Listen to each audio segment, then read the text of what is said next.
Good morning students. अपने second जो class है बीएससी सेकेंड ईयर में यूनिट 3 की वो है सेकेंड क्लास होगी, वो है स्पंजों में कैनाल सिस्टम का इवोल्यूशन। स्पंज में कैनाल सिस्टम का इवोल्यूशन यानी बुद्ध विकास। देखो स्पॉन्ज आती है पोरीफेरा में, और पोरीफेरा जो फाइलम होता है उसकी खास बात होती है कि इनके अंदर पूरी एनिमल की पूरी बॉडी छिद्रित होती है, छोटे छोटे छिद्र पाए जाते हैं इसमें ऐसे, ठीक है, जिन्हें ओस्टिया बोलते हैं। और एक बड़ा छिद्र होता है उसे बोलते हैं ओस्कुलम, और अंदर की तरफ एक होती है स्पॉन्जोसील, स्पंज गुहा। अब स्पंज गुहा मतलब कि कैनाल सिस्टम है, ओस्टिया है, ओस्कुलम है, स्पॉन्जोसील, ये नाल तंत्र है। तो ये नाल तंत्र कई प्रकार का पाया जाता है। एक कोशिकीय जीव में भोजन, श्वसन और उत्सर्जन आदि सभी कार्य एक ही कोशिका अपनी सरफेस से कर सकती है, क्योंकि ये बाहरी वातावरण के संपर्क में होती है। कोशिकीय एनिमल जैसे अमीबा है, अमीबा के अंदर उत्सर्जन, रेस्पिरेशन, श्वसन, उत्सर्जन, सारी जितने भी कार्य होते हैं शरीर के अंदर वो सारी एक सिंपल कोशिका करती है, क्योंकि ये कोशिका डायरेक्ट इस एक्सटर्नल एनवायरनमेंट के संपर्क में है। लेकिन बहुकोशिकीय जो एनिमल्स होते हैं उनमें प्रत्येक कोशिका, प्रोटोजोआ के बाद में बहुकोशिकीय एनिमल आते हैं पोरीफेरा में, और पोरीफेरा के सदस्यों में हर कार्य एक कोशिका नहीं कर सकती, क्योंकि बहुकोशिकीय जीवों में प्रत्येक कोशिका का बाहरी वातावरण से जुड़ा रहना पॉसिबल नहीं है। जैसे ये कोशिका बाहरी वातावरण से अटैच हो सकती है, लेकिन ये अंदर की कोशिका इस बाहरी वातावरण के संपर्क में नहीं आ सकती, और इसी कारण से जीवों के किसी न किसी प्रकार से संचरण तंत्र की आवश्यकता पड़ती है। किसकी आवश्यकता पड़ती है? संचरण तंत्र की। स्पॉन्ज पोरीफेरा के सदस्य हैं, और स्पॉन्ज बहुकोशिकीय जलीय जंतु हैं, अतः इनमें इस समस्या से निपटने के लिए जल का ही उपयोग किया जाता है कि कोई भी चीज अंदर जाएगी तो उसके लिए कौन सा माध्यम होगा? जल, ठीक है। और जल इनके शरीर में अनेक छिद्रों से एंटर करता है, प्रवेश करता है, ठीक है, और शरीर में उपस्थित नालों या कैनालों से होता हुआ, मतलब यहां से होता हुआ इस छिद्र से बाहर की तरफ निष्कासित हो जाता है। इसके शरीर में जल का बहाव बनाए रखने के लिए इनके अंदर स्पेशल टाइप के क्या पाए जाते हैं? सीलिया पाए जाते हैं, सीलिया युक्त कोशिकाएं पाई जाती हैं, ठीक है, जो कोलर कोशिका या कोइनोसाइट कोशिका कहलाती है। क्या कहलाती है? कोइनोसाइट। जैसे मान लीजिए ये छिद्र है और ये नाल है, इसमें ये कोशिकाएं होती है, इन्हें बोलते हैं कोइनोसाइट कोशिकाएं, और इनमें क्या बदलते हैं? सीलिया। इन सीलिया के हिलने से लगातार पानी अंदर जाता है, यहाँ से होता हुआ बाहर की तरफ निकल जाता है, अतः लगातार शरीर में पानी की एंट्री को बनाए रखने के लिए इनकी बॉडी के अंदर जो कैनाल होती है उनमें कोइनोसाइट कोशिकाएं पाई जाती हैं, या इन्हें कोलर सेल्स भी बोल सकते हैं, जिनकी सिरों पर क्या पाए जाते हैं? सीलिया युक्त संरचना पाई जाती है। और जो पानी अंदर जाता है उसी पानी के अंदर क्या प्रेजेंट होती है? उसी पानी में भोजन भी जाता है, उसी पानी के अंदर क्या जाती है? ऑक्सीजन और CO2 का आदान प्रदान भी होगा। जो भोजन जाता है उस भोजन को ये कोइनोसाइट कोशिकाएं अपने अंदर ले लेती है, खींच लेती है, भाई पानी के साथ में भोजन जाएगा तो वो भोजन सीलिया में अटक जाता है, और सीलिया में अटक जाएगा तो ये कोशिका अपने अंदर भोजन को ले लेती है और वहां पर उस भोजन का पाचन करके अपचित भोजन को इस बीच में जो स्पॉन्जोसील होती है उसमें पानी में छोड़ देती है, जो पानी के साथ में अपचित भोजन बाहर की तरफ निष्कासित कर दिया जाता है। ठीक है। अब ये कैनाल सिस्टम की बात करते हैं तो उद्विकास की दृष्टि से विकसित हुए नाल 3 प्रकार के होते हैं। ये कैनाल सिस्टम कितने प्रकार का होता है? 3 टाइप का होता है, 3 प्रकार है।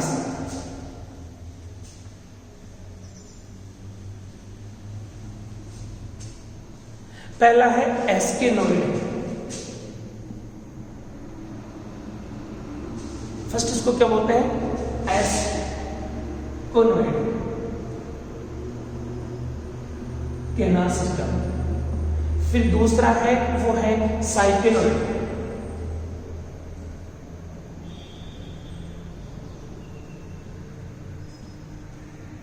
और तीसरा है ल्यूकेनोइड कैनाल सिस्टम।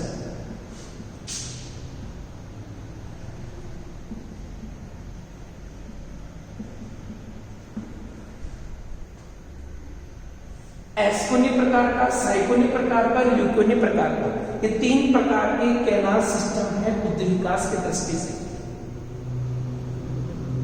हम सबसे पहले बात करते हैं एस्केनोइड की, एस्कोनी। और एस्कोनी जो कैनाल सिस्टम होता है वो सबसे सरल प्रकार का जो कैनाल सिस्टम होता है वो एस्कोनी होता है। ठीक है। इसकी तुलना हम एक छिद्र से कर सकते हैं जिसकी भित्ति में, यानी एक ऐसा एनिमल जिसकी भित्ति में अनेक छिद्र हो, स्पंज होती है, उसकी भित्ति में अनेक छिद्र पाए जाते हैं। हम इसका एक डायग्राम देखते हैं, उस डायग्राम से हम इसकी पढ़ते हैं। जैसे ये एक स्पॉन्ज है,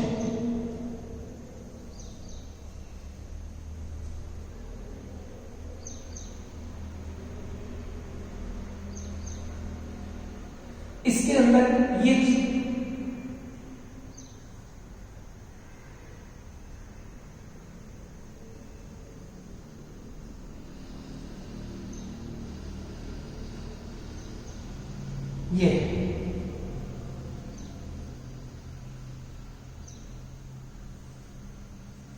इन छोटे छोटे छिद्र को बोलते हैं ओस्टिया। ठीक है ना। और ये बीच में जो गुहा है इसे बोलते हैं स्पॉन्जोसील, और ये जो बड़ा छिद्र है एक, इसे बोलते हैं ओस्कुलम। ठीक है। ये एक एस्कोनी प्रकार के कैनाल सिस्टम का। अब देखिए इसके अंदर अगर देखें तो यहां पर ये, इसमें काफी सारी कोशिकाएं पाई जाती हैं, और इन छोटी छोटी इन कोशिकाओं को बोलते हैं कोइनोसाइट। और इन कोइनोसाइट कोशिकाओं में छोटे छोटे सीलिया पाए जाते हैं। मैं इसका एक बड़ा डायग्राम बना रहा हूं।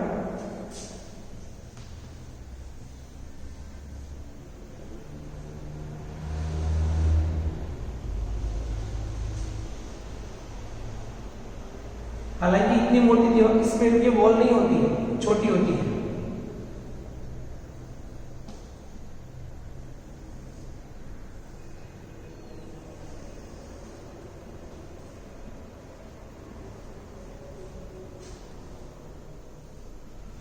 ये सबसे सिंपल प्रकार का है।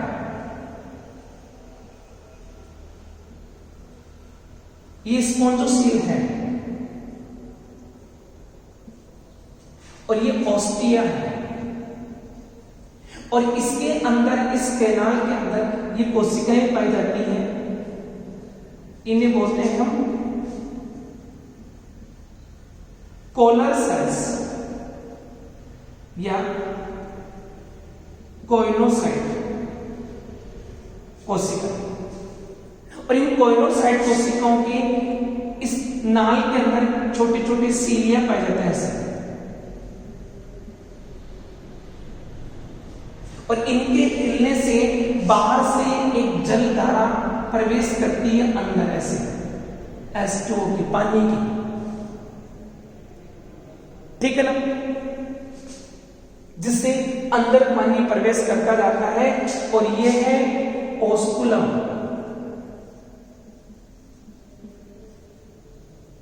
इधर से पानी बाहर निकलता है, इधर से आएगा पानी, इधर से आएगा, इधर से आएगा और किधर चला जाएगा, इस ओस्कुलम के द्वारा बॉडी से बाहर की तरफ निष्कासित कर दिया जाता है,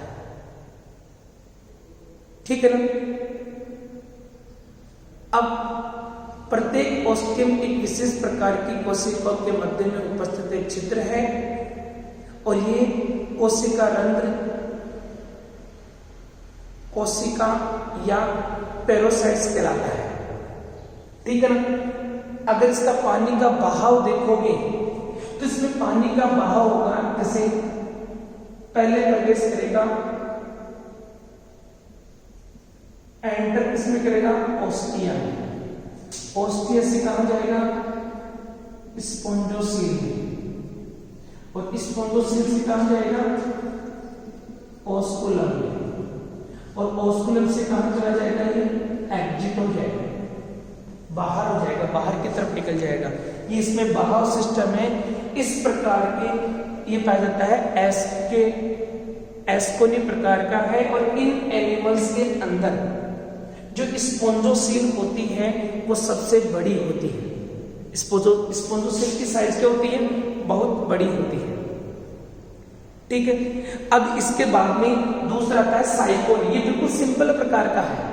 अब दूसरा अगर हम देखें तो दूसरा कौन सा है, साइकोनी,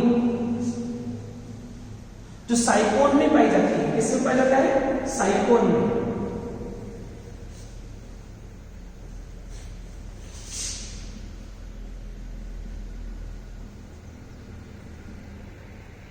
टाइप का इसमें देखिए, इसमें एस्कोनी जो कैनाल सिस्टम था उसके कंपैरिजन के अंदर इसमें स्पोंजोसील की आकृति क्या होती है, छोटी होती है, कम होती है, ठीक है। जैसे इस एनिमल के अंदर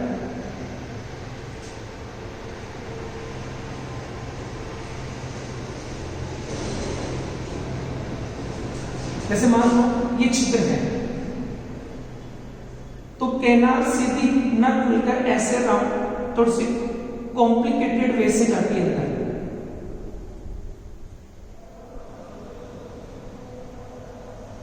ऐसे,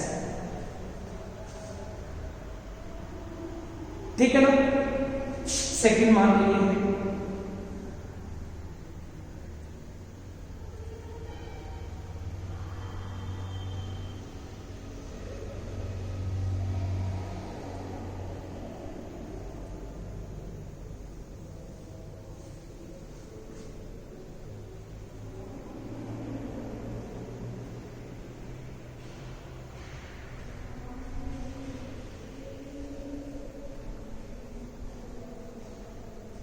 ये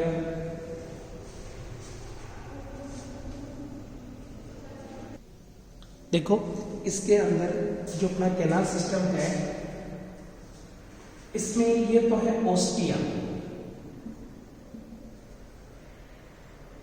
देखो कितना कॉम्प्लिकेटेड है, ऐसे जा रहा है फिर यहां से वापस इधर जा रहा है फिर यहां से फिर इधर जा रहा है, जबकि एस्कोनी में क्या था, डायरेक्ट ऐसे था, ऐसे, ठीक है ना।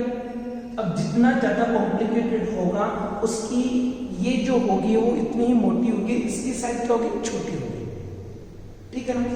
तो इसी से क्या बोलते हैं, ओस्टिया। ओस्टिया जिसमें ओपन होता है उसे बोलते हैं इनकरंट कैनाल, इसे क्या बोलते हैं, इनकरंट कैनाल। और इनकरंट कैनाल इस छिद्र के द्वारा,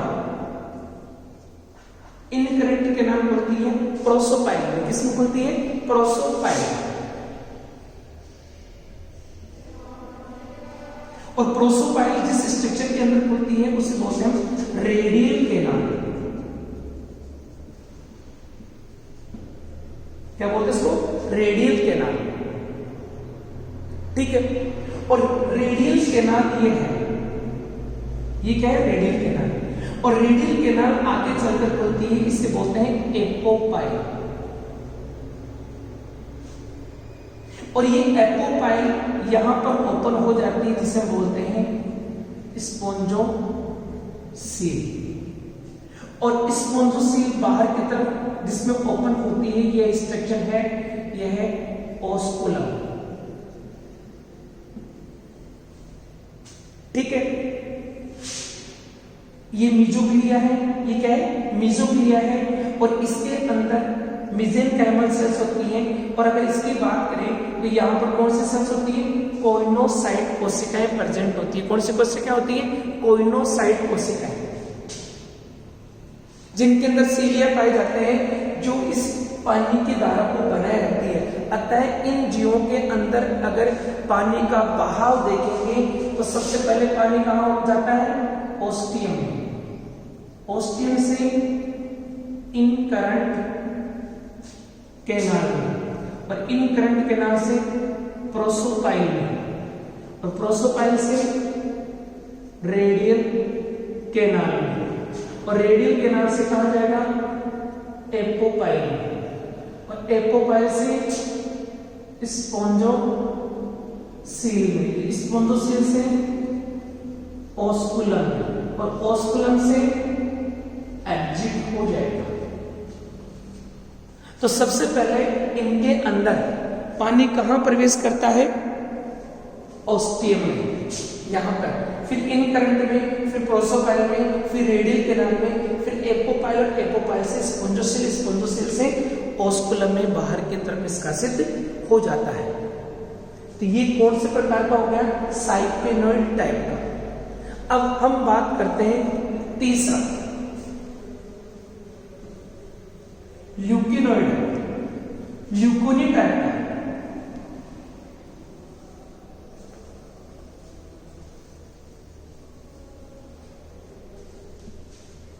कौन सा आ गया?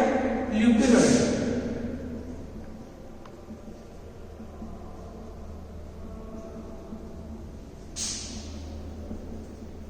ल्यूकिनोइड टाइप कैनाल सिस्टम।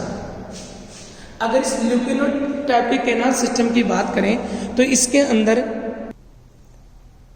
देखो, ल्यूकोनी के अंदर अगर हम देखें तो ल्यूकोनी के जो कैनाल सिस्टम होता है, ल्यूकोनी, कुछ स्पंजों में चरम सीमा का अंतर्वलन पाया जाता है।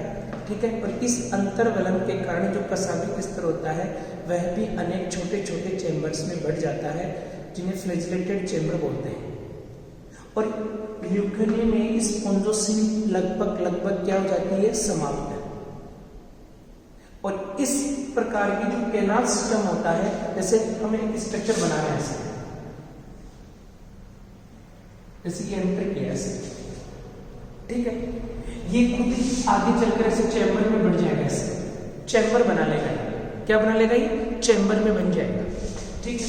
जैसे ये आगे चलकर फिर चैम्बर बना लिया, ठीक है, फिर ये आगे चलकर ऐसे बीच में एक बड़ा चैम्बर होता है, उसमें ओपन हो जाती है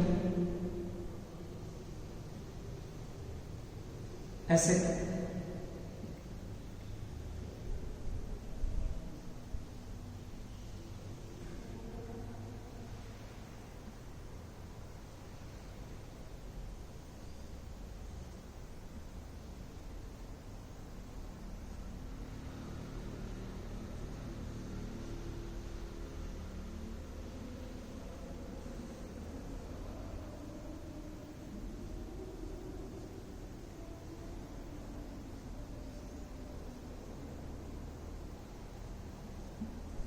ऐसे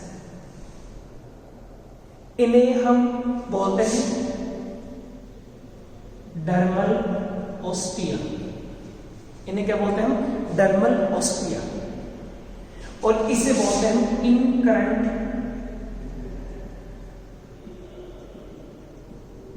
कैनाल। यह है एक्स करंट कैनाल।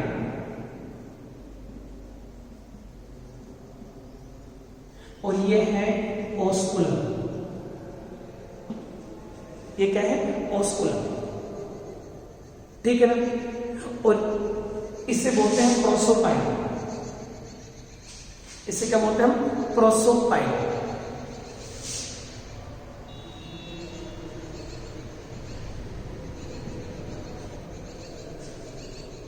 ठीक है ना। और आगे चलकर ये क्या कहलाएगा? ये तो है प्रोसोपाइल, ये वाला। और ये क्या है? एपोपाइल। ये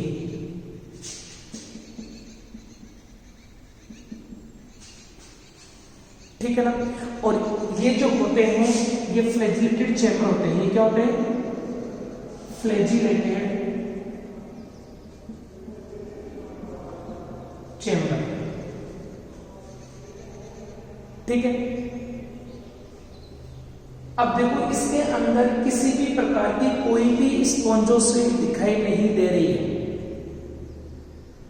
और इस प्रकार के जो स्पॉन्ज होते हैं वो आकार में बहुत अधिक वृद्धि कर लेते हैं।